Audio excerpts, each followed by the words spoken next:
చూడొచ్చు మనకు పురుగులు క్లియర్గా కనిపిస్తున్నాయి.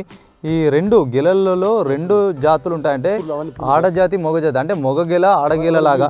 ఈ పురుగులు ఎట్లా యూజ్ అవుతాయి అన్నట్టు, ఏం చేస్తాయి ఈ పురుగులు? ఇవన్నీ ప్రతి చెట్టు మీదకి ప్రతి మొగ గెల రాగానే మొగ గెల మీదకి ఆ స్మెల్ వస్తుంది. తేనె లెక్క, మనం తేనె లెక్క స్మెల్ వస్తుంది, మంచిగా తేనె లెక్క స్మెల్ వస్తుంది, మధురమైన స్మెల్. ఆ స్మెల్ కు ఇక్కడ నుంచి పోయి అక్కడ ఆ మొగ పూత మీద ఆలి పరపరగా సంపర్కం జరుగుతుంది అట్లవి. వాటి వల్ల మనకు ఈ ఆడ గెల శాతం ఎక్కువ వస్తుంది మనకు ఈ వీల్స్ తోటి. దాంతో మనకి ఇల్లుగా ఎక్కువ వస్తుంది. ఇప్పుడు ఇది కట్ చేసే పద్ధతి చూస్తే ఎట్లా కూలీలు ఎట్లా ఉంటాయి మన రైతులకి? మీరే చేసుకుంటారా, ఇతర కూలీలు ఏమైనా పెడతారా? దీనికి స్పెషల్ ట్రైనర్స్ ఉంటారా? స్పెషల్ ట్రైనింగ్ వాళ్ళ కూలీలు వస్తారు. వాళ్ళకు ఒక చెట్టుకు 20 రూపాయలు ఇస్తాం మనం. కత్తులు ఉంటాయి, కత్తితోటి వాళ్ళు స్పెషలిస్ట్ ఉంటారు, వాళ్ళు కడిస్తారు. వాళ్ళు మనం చేసుకుందాము అని ఏమైనా ఖర్చు తగ్గి మనం చేసుకుందాం అంటే అట్లా కుదురుతుందా? కొంచెం ఒక 1 డే 2 డే మనం కొంచెం ట్రైనింగ్ వెళ్తే మనకు కూడా చేయొచ్చు. చేయడం కాదు కానీ ఇక మనం రిస్క్ తీసుకోలేమని చెప్పేసి వాళ్ళకి ఇస్తాం లేబర్లకు.